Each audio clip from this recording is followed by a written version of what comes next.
Estimados televidentes, les saluda su amiga Carla Cornejo. Les damos la bienvenida a una emisión más del Poder Judiciales y precisamente en este marco del Día Internacional sobre la Eliminación de la Violencia contra la Mujer, vamos a estar hablando acerca de las órdenes que prohíben que una persona amenace o hostigue a otra que se encuentra en una situación de violencia. Es decir, vamos a estar hablando acerca de las órdenes de protección, por lo que damos la bienvenida a la doctora Adriana Valadez Díaz, que ahorita se encuentra desempeñándose como jueza del Juzgado Tercero de lo Mercantil, pero cabe hacer la mención de que ella estuvo 4 años laborando en el Centro de Justicia para la Mujer, precisamente girando esto que vienen siendo las órdenes de protección. Bienvenida, doctora. Gracias, buenos días. Y precisamente, doctora, ¿nos podría decir cómo surgen o de dónde surgen las órdenes de protección?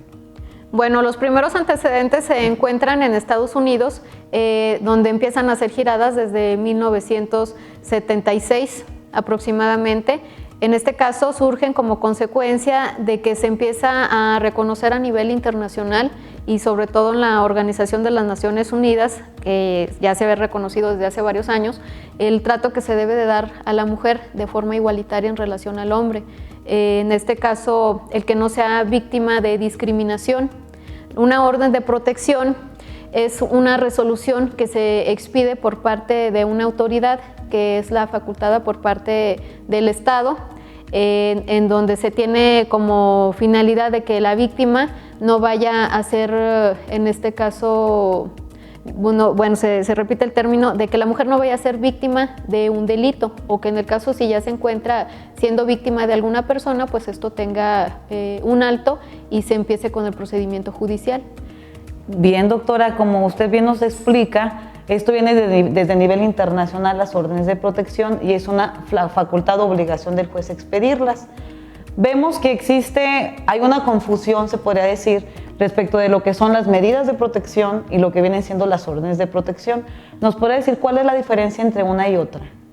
Bueno, en el ámbito judicial se manejan varios términos que pueden llegar a confundirse, ¿verdad?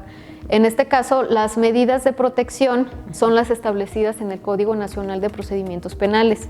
En este caso, son las que se expiden por parte de los agentes del Ministerio Público cuando una víctima llega ante ellos, les expone su situación y requieren darles de una protección inmediata. En este caso, aún no se judicializa el asunto o los hechos de los cuales está haciendo del conocimiento la víctima.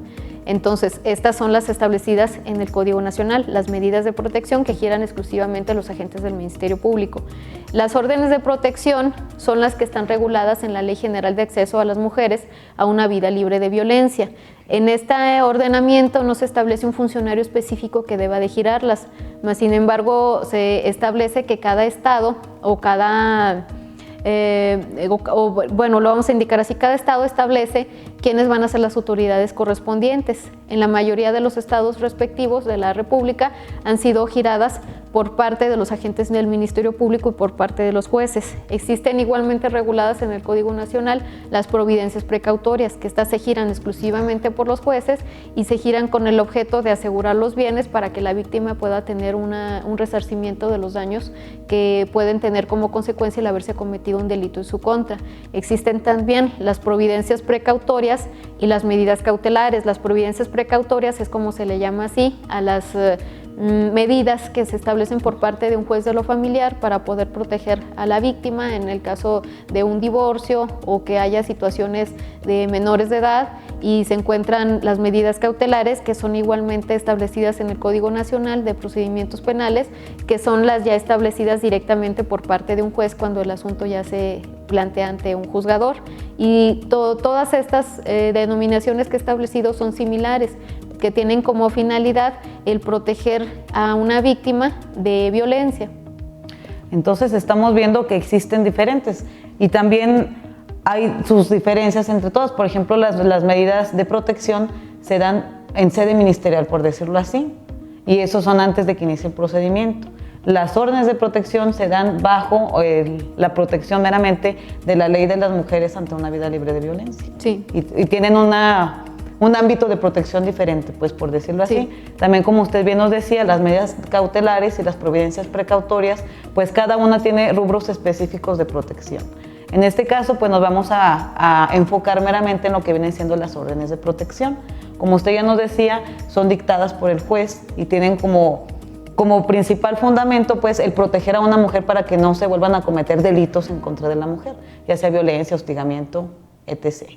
Entonces, doctora, ¿nos podría decir en qué casos se pueden otorgar las órdenes de protección? Bueno, la víctima puede acudir ante las autoridades que ya mencioné, ya sea ante el agente del Ministerio Público o ante un juez. En caso de los jueces, puede acudir ante el juez de cualquier materia. Nosotros como juzgadores tenemos la obligación de expedirlas independientemente de la materia en la que estemos nosotros adscritos. Ahí hay que hacer mención que esta obligación deriva precisamente de los tratados internacionales de los que México ha sido parte.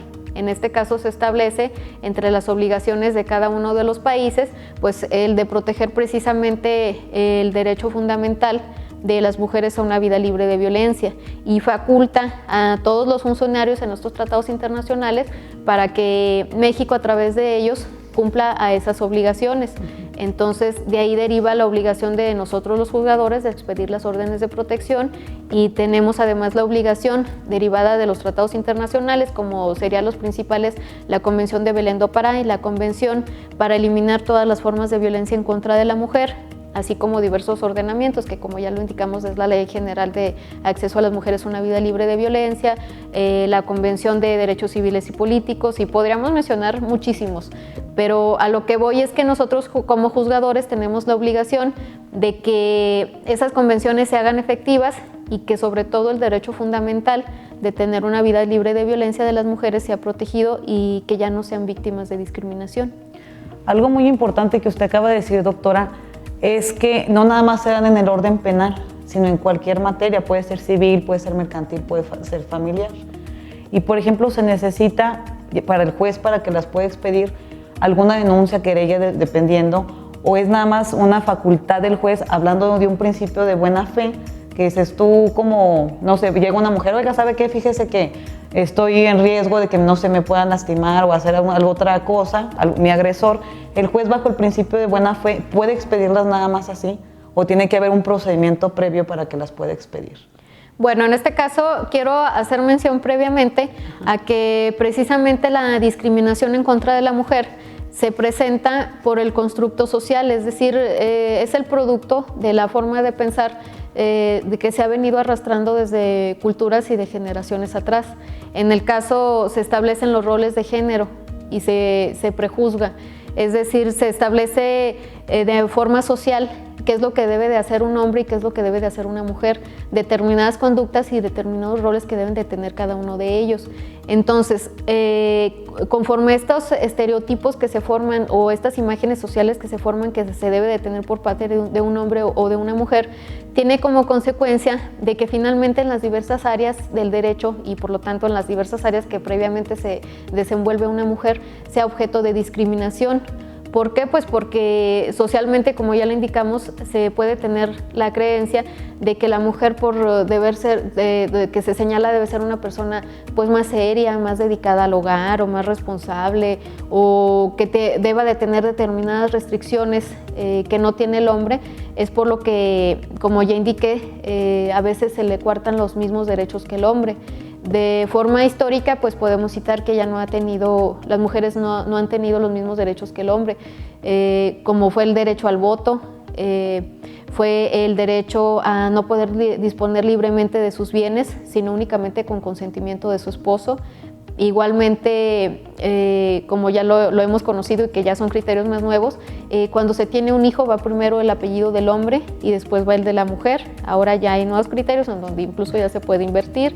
Pero a lo que yo voy es de que todo esto ha sido cultural. Entonces, como consecuencia de esto, pues la víctima, la mujer se puede ver afectada, ya sea en el ámbito familiar, en el civil, en el mercantil o en el penal.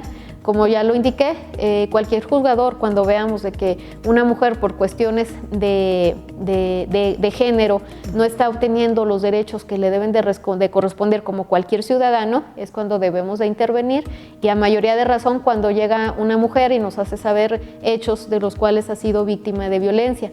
En este caso, una mujer puede llegar con cualquiera de nosotros, pedir audiencia, que se le escucha y nosotros detectamos cuáles son las necesidades que ella plantea, y con su única declaración, a la que se le debe precisamente de aplicar el principio de buena fe contenida en el artículo 5 de la Ley General de Víctimas, nosotros como juzgadores debemos de otorgar credibilidad a lo que ella nos está diciendo y expedir la orden de protección. Muy bien, doctora, y precisamente hablando del tema de sexo y género, vemos cómo ha habido los roles o los estereotipos de género que usted bien ha marcado, que es el de la mujer. En primer lugar, siempre dicen, la mujer siempre debe estar dedicada a la familia y a los hijos, al cuidado del esposo, etc. Y los hombres también, el hombre es el proveedor, ¿verdad? Sí. Por ejemplo, siempre el proveedor de la familia o el que tiene derecho a más estudios, etc. Y qué bueno que ya se han ido rompiendo todos estos estereotipos. Y también por lo mismo usted nos dice muy bien que la mujer está ahí como ser un objeto más de protección por la vulnerabilidad precisamente de la cual es objeto. Doctora, usted nos dice que cualquier persona, cualquier mujer o individuo, porque también después vamos a ver que también se trata de hombres, violencia de los hombres, puede acudir nada más, las órdenes de protección, puede ir directamente ante el juez o también puede hacerlo ante un ministerio público. Sí. Y cualquiera de los dos tienen el deber más bien, sí, ¿verdad?, la obligación de hacerlo. Doctora, y hablando de la duración de una orden de protección, ¿cuánto es la duración? Bueno, esto lo vamos a ver, pero primero vamos a ir a un corte y a continuación vamos a seguir hablando sobre esto. Bien, estamos de nuevo aquí en su programa El Poder Judicial es, con el tema órdenes de protección, recordándoles que se pueden comunicar con nosotros a los teléfonos 811-4712 en la extensión 257 y 143-4735, o bien a través de nuestras redes sociales en Facebook, Twitter y YouTube como @PJDGO. Cualquier duda, comentario o cualquier aclaración que quieran hacerlo, directamente estamos a sus órdenes. Doctor, antes de irnos al corte, estábamos hablando respecto de las órdenes de protección, ya usted nos aclaró qué es. Ahora, ¿nos puede decir cuántos tipos de órdenes existen? Conforme a la Ley General de Acceso a las Mujeres, se establecen 3 tipos de órdenes. Son las de carácter emergente, las preventivas y de naturaleza civil. Las de carácter emergente, pues como ya su denominación lo indica, es cuando se encuentra la víctima en un mayor estado de vulnerabilidad o de peligro. En este caso, pues son las que se deben de establecer de una forma más inmediata, pues para sacarle de ese ciclo en el que se encuentra.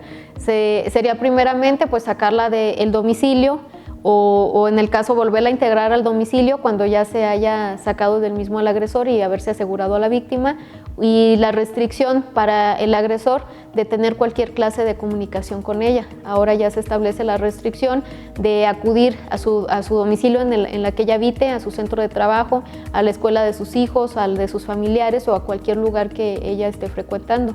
Las de carácter preventivo pues dan un margen más amplio pues de tiempo, por eso se le llama de tal forma. En este caso se encuentra pues el hacer un aseguramiento de los bienes muebles o inmuebles que pertenezcan, en el caso que sea una pareja, al hombre y a la mujer. Asimismo, el dar a la mujer los documentos personales de ella y de sus hijos, o muebles que a ella requiera pues para su supervivencia cotidiana de ella o de sus hijos, como pues podría ser su cama, una estufa, un refrigerador o una cuna. Y las de carácter civil, pues es el aseguramiento de los alimentos, el embargo de bienes precisamente para asegurar esos alimentos. Sería el restringir de forma temporal las convivencias del agresor con los hijos menores, e incluso el dejar a la víctima ocupando el inmueble en el que se encuentre. Esta medida me parece muy interesante porque no importa que se trate de un inmueble que llegue a ser exclusiva propiedad del agresor o que llegue a ser un inmueble que se está arrendando. Lo que en este caso es lo importante es el dejar a la víctima en un lugar seguro, y si ese es el lugar que ella considera seguro, en ese se le deja, y de una forma temporal se deja al agresor fuera de ese domicilio. En cuanto a la permanencia de cada una de las órdenes, las emergentes y las preventivas, conforme a la Ley General de Acceso a las Mujeres, una vida libre de violencia, se establece que el juez o el funcionario correspondiente las debe de expedir en un término no mayor de 8 horas y tendrán una permanencia de 72 horas. Las de naturaleza civil, que ya son las que mencioné, pues pueden tener una permanencia mayor, mas sin embargo no se establece específicamente un término. En el Centro de Justicia de la Mujer, cuando yo expedía las órdenes correspondientes, se atiende las necesidades que tiene la víctima de una forma directa, pues ya sea en audiencia o cuando ella llega ante uno de una forma sin tener ahí un asunto judicializado. Uno escucha, como ya lo indiqué, cuáles son las necesidades que tiene. A veces siempre se le debe de preguntar a la víctima qué es lo que ella quiere, y también se le puede sugerir por parte del juzgador cuáles son las que se consideran más convenientes para que ella se encuentre en un estado de seguridad. En la práctica, como lo indiqué, se puede hacer incluso una mezcla de medidas de emergencia, preventivas y de naturaleza civil. Entonces, para no ir a vulnerar más a la víctima o revictimizarla, en mi caso se expedían órdenes de protección de mayor vigencia. En este caso se aplicaba un control de convencionalidad en el que se establece que el juzgador, para poder tutelar derechos fundamentales de la persona que se encuentra en estado de necesidad, y me aplica alguna legislación para poder, en este caso, con otro criterio, bajo argumentos debidamente respaldados, pues darle una mayor protección a los derechos fundamentales. Como lo indiqué, se escucha a la víctima y se pueden otorgar por mayores términos, o incluso se puede vencer a las 72 horas y otorgarle más órdenes si ella así lo solicita. En este caso, por ejemplo, de las órdenes, las que nos decía usted, las emergentes, esas son cuando existe ya un riesgo de que la persona pueda ser objeto de otro delito, por ejemplo, asesinato o delitos más graves como lesiones ya dañosas, y es cuando el juez tiene el riesgo fundado, ¿verdad? A lo mejor y motivado de que esa persona está en riesgo, tanto la mamá o papá o hijos están en riesgo. Y para ver las preventivas es, por ejemplo, si la señora se quiere salir de aquí, tiene menores víctimas, por ejemplo, si me quiero ir a Estados Unidos porque tengo un riesgo de que me puedan hacer algo, es para que habiliten, por ejemplo, que se lleven a los hijos pasaporte o documentos así. Sí, incluso pues se puede valorar el caso, ¿verdad? Pero conforme se me plantea, pues se debe de tomar en consideración también el consentimiento pues del padre, del otro padre de los hijos, y pues conforme a cada caso en que se encuentren, se sugiere a la víctima que se puede hacer. Incluso se encuentra en el Centro de Justicia para la Mujer también un área de refugio en donde ahí se resguarda a la víctima y el agresor no tiene conocimiento del lugar en donde ella se encuentra. Y ahí en el Centro de la Mujer, doctora, hablando de este tema, podría decirle a nuestros televidentes cuál es el proceso de cómo se resguarda a la mujer o cuánto tiempo puede durar máximo, si la mujer puede estar ahí sola, también pueden estar los hijos. Bueno, el Centro de Justicia de la Mujer se sigue un protocolo, que es el protocolo a nivel nacional que se aplica. En este caso, la mujer va pasando por diferentes instancias. El Centro de Justicia para la Mujer es una dependencia en donde se juntaron aproximadamente 12 instituciones, que es el tribunal, son las agencias del Ministerio Público, Trabajo Social, Salubridad, Psicología. Entonces, la mujer llega y se tiene como objetivo que rinda sus declaraciones incluso en una sola ocasión, para evitarle estar repitiendo el proceso que vivió, para evitarle un mayor traumatismo psicológico. Pues qué interesante. A nuestras televidentes, si algún día llegan a tener esto, pues el Centro de Justicia de la Mujer pues está ahí como una opción, ¿verdad? Sí. En este caso, únicamente para complementar, se van siguiendo diferentes etapas ahí en el Centro de Justicia para la Mujer, comenzando con el área de entrevista. Ahí se resguarda a la mujer y también a sus hijos, o incluso pueden ser sus padres cuando se trate de adultos mayores, o cualquier persona que se encuentre con ella, pues que requiera de protección. Se toma su declaración, se le da atención psicológica, atención médica, se le toman los estudios que se consideren convenientes de acuerdo al delito que se haya cometido en su contra, y se canaliza de manera simultánea ante los agentes del Ministerio Público. Ellas integran la averiguación correspondiente y posterior se canaliza ante los juzgadores.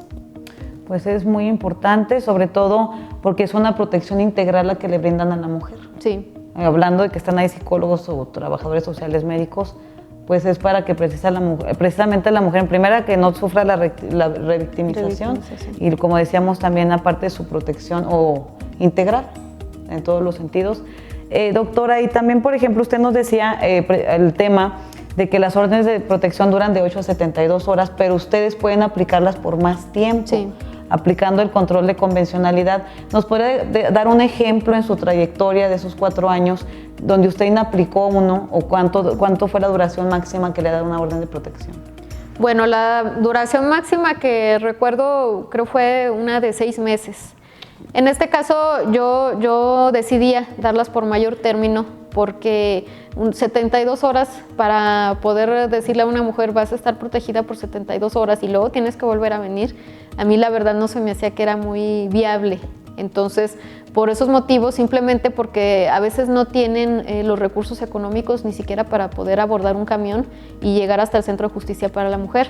Entonces, se valoraba toda la situación que se planteaba por parte de las víctimas y por esos motivos se decidía precisamente el inaplicar el artículo que indica que una durabilidad mayor a 72 horas y entonces en base a los argumentos que se consideraban conforme el caso, aplicarlas por un mayor término. Obviamente también se escuchaba a la víctima, quien ya conoce a su agresor y sí indicaba, la pido por 1 mes, la pido por 2 meses o decían por 6 meses. Ella y su asesora daban sus argumentos también y por esos términos se les expedía. Incluso en ocasiones cuando se llegaba a dictar por alguna razón un auto de no vinculación a proceso, pero que sin embargo de los datos de prueba que se exponían era evidente que la víctima sí sufría de violencia, es por lo cual se otorgaba también una orden de protección. En muchas ocasiones incluso estaba ahí el inculpado, ahí presente con su defensor e incluso ahí mismo se le hacía del conocimiento cuáles eran las restricciones y el tiempo que iban a durar las mismas. Pues qué bueno, y aparte, por ejemplo, se ve ustedes que también tienen una aplicación muy amplia de derechos humanos en este tipo de casos. Vamos a seguir hablando sobre esto, pero primero vamos a otra pausa y a continuación vamos a ver cómo se aplican los derechos humanos en las órdenes de protección. Estamos de vuelta aquí con la presencia de la doctora Adriana Valadez, recordándoles que estamos transmitiendo para usted en el canal 4.1 de televisión por abierta o en el 104 o 1104 de televisión por cable, así como en www.tvlobo.com. Doctora Adriana Valadez, antes de irnos al corte hablábamos acerca de que existen los diferentes tipos de órdenes de protección, como las de emergencia, las preventivas, las civiles. Para que nuestro auditorio esté un poquito más consciente o le quede más claro esto, ¿nos podrían dar un ejemplo así claramente de una orden de protección? Muy bien. Bueno, voy a hacer mención a una que se tramitó ahí en el Centro de Justicia para la Mujer. En este caso, la víctima acudió ante la representación social a hacer del conocimiento los hechos delictivos en su contra. Durante el tiempo que por diversas cuestiones estuvo integrando la carpeta correspondiente, acudió al juzgado en el que yo me encontraba a solicitar una orden de protección. En este caso, ella ya se había tramitado incluso un procedimiento en la vía penal, ahí mismo en el Centro de Justicia para la Mujer, en contra del mismo agresor, que era en este caso su esposo. Y pues ella hace del conocimiento pues que ya estaba cansada de la situación, que iba a buscarla a su domicilio laboral, que iba a su casa habitación, pero que era necesario estar interactuando con él por cuestiones de que tenían hijos menores.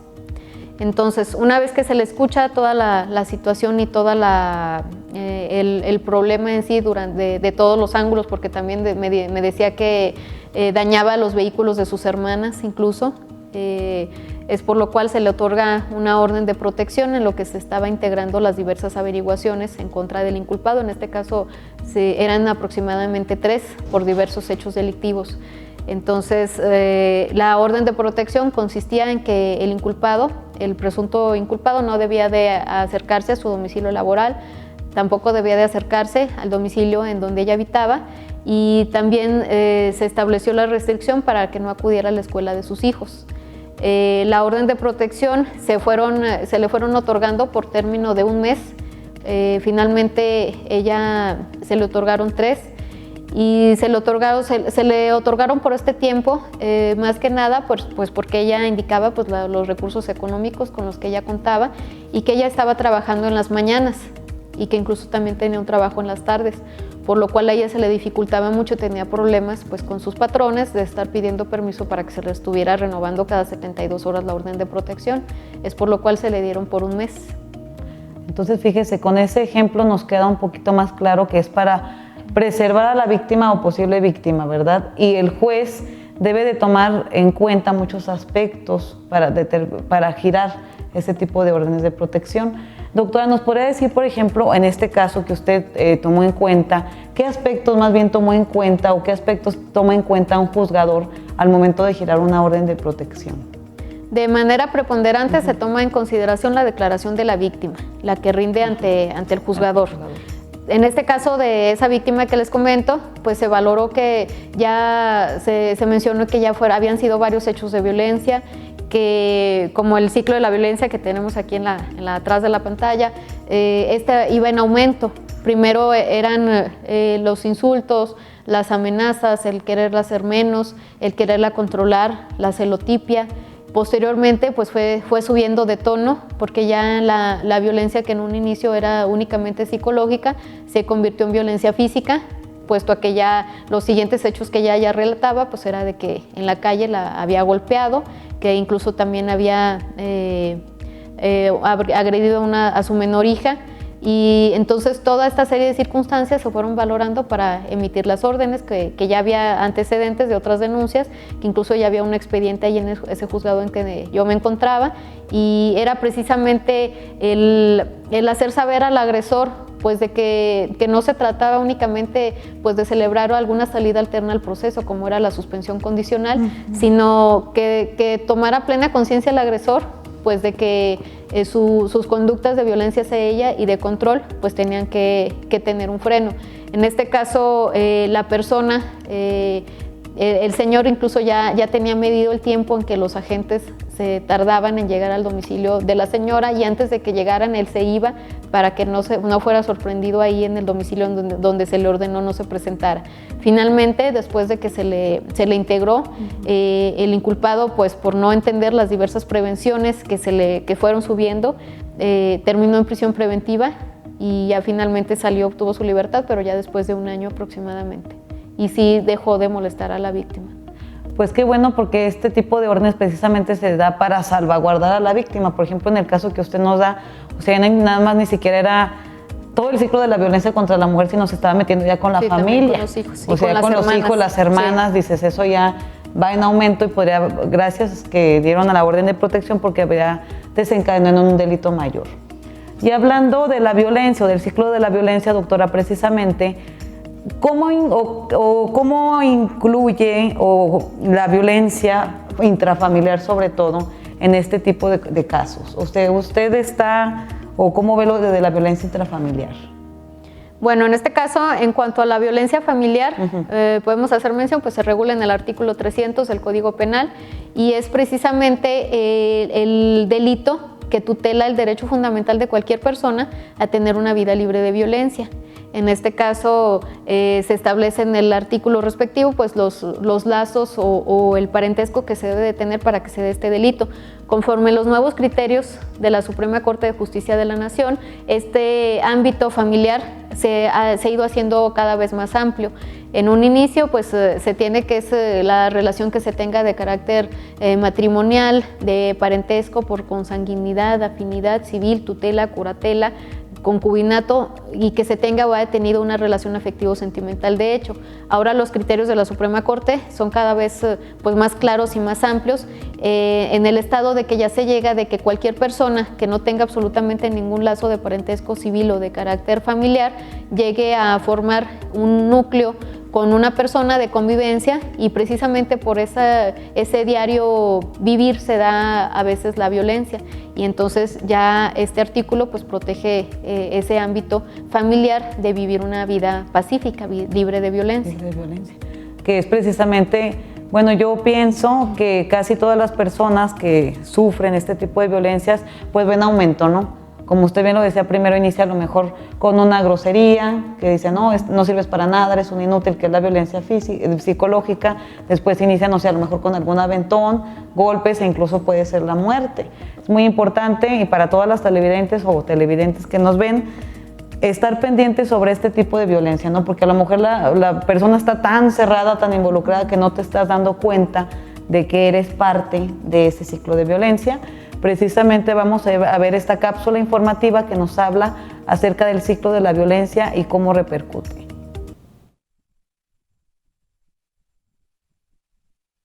Existen 3 fases en que se reproduce y produce la violencia. La articulación de estos momentos da origen a lo que conocemos como círculo de la violencia.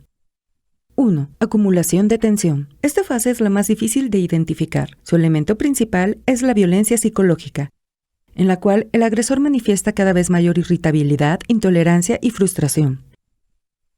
2. Estallido de violencia. Es el resultado de la tensión acumulada. Se pierde toda posibilidad de comunicación con el agresor y descarga sus tensiones. Luna de miel. En esta fase se inicia un periodo de reconciliación. El agresor se muestra arrepentido, pide disculpas y promete que el incidente no volverá a suceder. El círculo de violencia ayuda a entender por qué las mujeres soportan maltrato de parte de su pareja durante muchos años. ¿Qué clase de hombre golpea a su pareja? Los hombres violentos, pues estos carecen de herramientas para solucionar sus problemas de manera pacífica. ¿Qué hacer en caso de violencia familiar? Es importante que sepa que esta conducta no es normal. Es una mala práctica que debe ser denunciada y sancionada.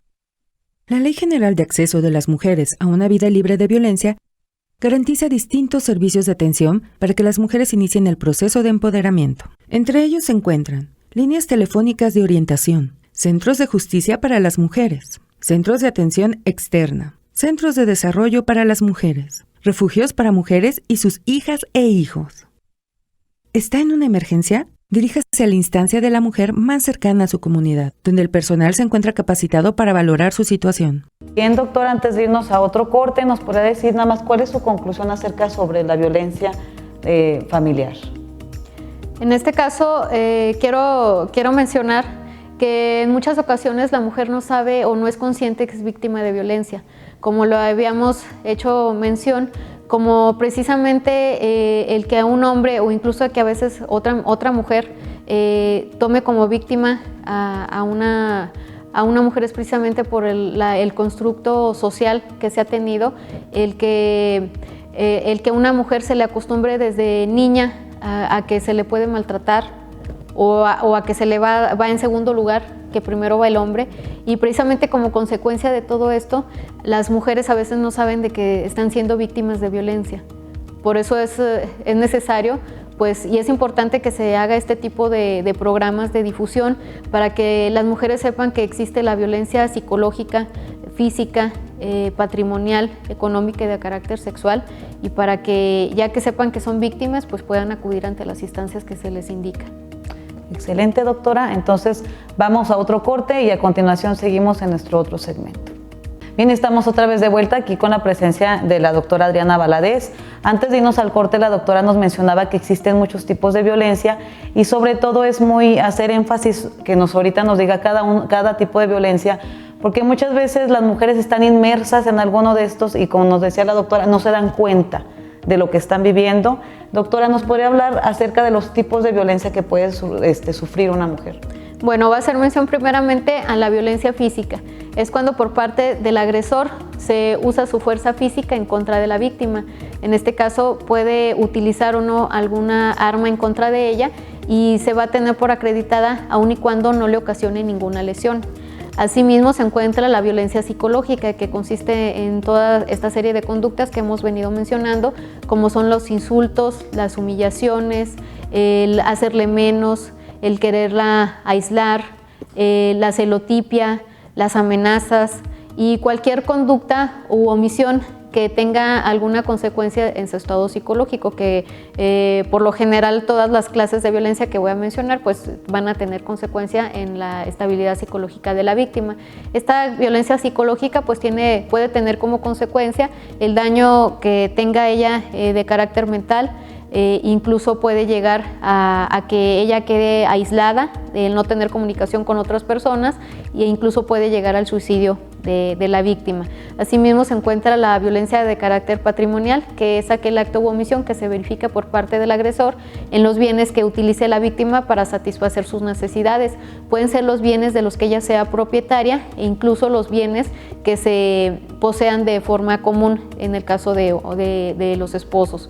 Asimismo, se encuentra la violencia económica, que pues se presenta cuando se dan ciertas restricciones de carácter económico hacia la mujer, ya sea de su pareja o incluso al no recibir un salario igual por llevar a cabo similar trabajo en relación, puede ser en relación al hombre. Y se encuentra la violencia de carácter obstétrica o ginecológica. En este caso no se establece de manera especial en la Ley General de Acceso a las Mujeres, mas sin embargo hay diversas legislaciones como la del Distrito Federal que tenemos conocimiento, que es una de las más avanzadas y donde se tiene un mayor reconocimiento de los derechos fundamentales de las personas, en donde este tipo de violencia sí se incluye. En este caso consiste en las restricciones ante las cuales se encuentran muchas mujeres del poder planificar el esparcimiento de sus hijos o el ya no querer tenerlos. En este caso, cuando se tiene alguna plática con las mujeres, se encuentran de que incluso en los hospitales públicos se les niega el poder hacerse la salpingo, y aun y cuando ellas así lo soliciten. Entonces eso es violencia en contra de ellas, y esta violencia pues se puede dar incluso por su pareja al no permitirle el cuidarse con algún método anticonceptivo. Pues vaya que son muy graves todas las diferentes formas de violencia que está. Muchas mujeres, como usted lo decíamos más bien, no se dan cuenta de que son objeto de esta violencia. Por ejemplo, que el hombre diga eres un inútil, no sirves para nada, o no vas a salir, o que la cele demasiado, que diga con quién andabas, o incluso muchos estados de celotipia llegan incluso hasta lesiones, porque sí, el hombre se imagina cosas que no son al caso. De la más reciente, que a lo mejor mucha gente no tiene conocimiento, es precisamente la última que nos habló, que dices, muchas personas no saben que el decidir libremente de tu cuerpo sobre los hijos que quieres o que no quieres tener, pues también es un objeto de violencia. Doctor, aquí entrando ya, otra vez volviendo al tema de también dentro de la violencia, también existe la violencia en contra del hombre. Sí, efectivamente. La violencia en contra de la mujer pues no es exclusivo del sexo femenino. El hombre también es víctima de violencia, incluso se establece que es una violencia más silenciosa que la que se verifica en contra de la mujer. En este caso, el hombre también es víctima de los estereotipos de género, porque se le quiere establecer como ya lo dijimos, como el fuerte, al que no le pasa nada, al que no se puede quejar, y a veces incluso la mujer llega a ser su victimaria, porque los roles se voltean. Entonces, incluso las clases de violencia que ya indiqué son exactamente las mismas de las cuales sufre el hombre, mas sin embargo él se encuentra pues ante el estado de que no le da vergüenza ir a denunciar. Incluso a veces por algunos funcionarios se tiene el dato de que puede llegar a ser, en este caso, o los mismos agentes policíacos, no ser tomado como algo serio o decirle que está exagerando. Y pues es importante, ¿verdad?, hacer mención que el hombre también puede ser víctima de violencia. A mí como juzgadora sí me ha tocado varios asuntos en donde incluso ha llegado a ser víctima de violencia física. Y los hombres, hablando del tipo de violencia, también a usted nunca le ha tocado girar una orden de protección a favor de un hombre. No me la han solicitado. Hubo un tiempo en el Centro de Justicia para la Mujer de que sí me hacían la misma pregunta, porque sí había un hombre que estaba en una situación similar. En este caso, como lo indicamos, las órdenes de protección se derivan de la Ley General de Acceso a las Mujeres. Mas, sin embargo, como juzgadora yo sí le expediría, porque si lo que estamos buscando es una igualdad entre un hombre y la mujer, y como ya indicamos, el hombre también puede ser víctima, por supuesto que se puede girar la orden. Como víctima puede estar, de sí, victimario a víctima, ¿verdad? Sí, claro que pues se fundamentaría en los tratados internacionales y pues que el derecho a tener una vida libre de violencia, como ya lo indiqué, es un derecho fundamental, a todos nos pertenece y por lo tanto sí se debe de girar. Sí, precisamente buscando la igualdad y la equidad de género, ¿verdad? Doctora, y por ejemplo, al girar a ustedes una orden de aprehensión al presunto inculpado, ¿lo escuchan al momento de que están girando? Por ejemplo, usted me comentaba que escuchan a la víctima y en base a eso giran la orden de protección, pero al presunto inculpado lo toman en cuenta o lo escuchan cuando usted ha girado alguna orden de protección. De acuerdo al estado en el que nos encontramos, si llega la víctima ella sola y no tiene ningún proceso instaurado, se escucha únicamente a la víctima conforme el principio de buena fe, que ya lo indiqué, se incluye en la Ley General de Víctimas. Si estamos en audiencia y por algo no se dictó el auto de vinculación a proceso, o por algún motivo hay una necesidad de imponer una orden de protección y está el inculpado, pues ahí mismo se le escucha y se toma en consideración lo que él tenga que decir. En el caso de que pudiéramos llegar a imaginar que si se pueda el entablar algún amparo por haberse otorgado una orden de protección al no haber sido escuchado el inculpado, es necesario hacer mención de que aquí entraría una ponderación de derechos en cuanto a que se estaría en este caso ponderando el derecho que se tiene el pro homine, que es a favor del hombre, más sin embargo de este derecho se deriva el principio pro víctima.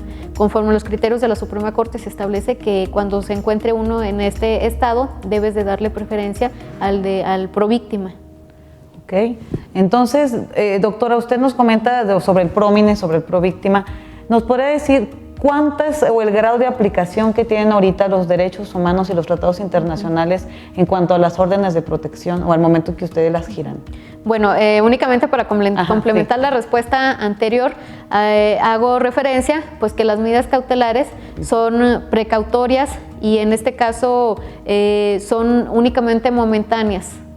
No son resoluciones pues como una sentencia ejecutoria que sea definitiva, sino únicamente como son temporales, también por eso es un fundamento por el cual no se escucha al inculpado. En este caso ya de la siguiente pregunta que me decía, la intervención o la influencia que tienen los derechos fundamentales en lo que es las órdenes de protección, pues como lo indiqué, el derecho a tener una vida libre de violencia es un derecho fundamental que a todos nos pertenece y que como juzgadores es nuestra obligación el tutelar. Y además, como ya se ha mencionado en otros capítulos anteriores, a partir de 2011 se hace un cambio radical donde México tiene que observar derechos humanos y tratados internacionales a los que está suscrito, donde vienen muchas convenciones en las que México precisamente ha ratificado en cuanto a la violencia y tratar de eliminar la violencia en contra de la mujer, lo cual se ve en muchos aspectos que qué bueno que ustedes lo están implementando aquí con esto de las órdenes de protección, porque están tutelando el derecho de la víctima a no ser objeto de otros delitos sobre la misma violencia a la que está siendo objeto. Doctora, antes de concluir, usted también nos decía de órdenes de protección de carácter civil. ¿Nos podría dar un ejemplo de una orden de protección en el que ustedes lo habían dado en materia civil o mercantil? Nada más para que quede claro que no nada más son en materia penal este tipo de órdenes de protección. Muy bien. En un juzgado civil sí expedí una orden de protección, fue hace poco tiempo. Esta se expide debido a que la víctima se presenta para hacerme saber su situación. En este caso ella fue a arrendar un inmueble y por ciertas razones se le cierra el acceso al inmueble. Podemos llegar ella no me lo indicó verbalmente, pero pues podríamos llegar a concluir que fuera, imaginemos que por falta del pago de la renta. En este caso se otorga la orden de protección para autorizar el rompimiento de cerraduras para que la víctima pueda entrar al inmueble por sus pertenencias, que en este caso ya indicamos, pues son las de satisfacer sus necesidades, tomar sus documentos personales y tomar las pertenencias de sus menores hijos. En este caso era una víctima que tenía 2 hijos, uno de ellos era un bebé y por eso se autorizó el rompimiento de las cerraduras y se otorgó esa medida de protección, esa orden de protección. Entonces aquí se ve también la ponderación, ¿verdad? Que ese es el derecho de que pues el menor, el interés superior del menor, que ese es, pues, si tienes las cosas ahí adentro de la casa, ¿cómo puedes mantenerte simplemente? Sí, en este caso quiero hacer mención pues de que eso, ya si ella debía las rentas, eso era un tema aparte y obviamente se tenía que hacer efectivo, ¿verdad? Sí, porque dices, la orden de protección nada más para salvaguardar eso, independientemente del juicio de desahucio, lo que se continúa por puerta separada, por decirlo así. Doctora, pues se nos ha acabado el tiempo, ha sido un placer tenerla por aquí. Antes de concluir, ¿alguna opinión que quisiera decirnos antes de dar por terminado este programa? Bueno, pues únicamente pues hacer una reflexión para las mujeres o una invitación de que pues cuando adviertan que están siendo víctimas de violencia, pues que no duden en pedir ayuda, es un derecho que se tiene y pues acudir ante todas las instancias pues que ya ha indicado usted. Pues bueno, vemos que cualquier juez puede estar a la disposición, ya sea civil, familiar, mercantil, penal, etc. Y pues, doctora, agradecemos mucho su presencia. Es un tema muy amplio y también que tiene mucho impacto aquí a nivel sociedad. Esperemos que no sea la única vez que nos acompañe en el programa, sino en posteriores tenerla otra vez por acá. Y pues bueno, nada más recordarles que el Poder Judicial es justicia humana para ustedes. Muchísimas gracias y nos vemos en otra emisión.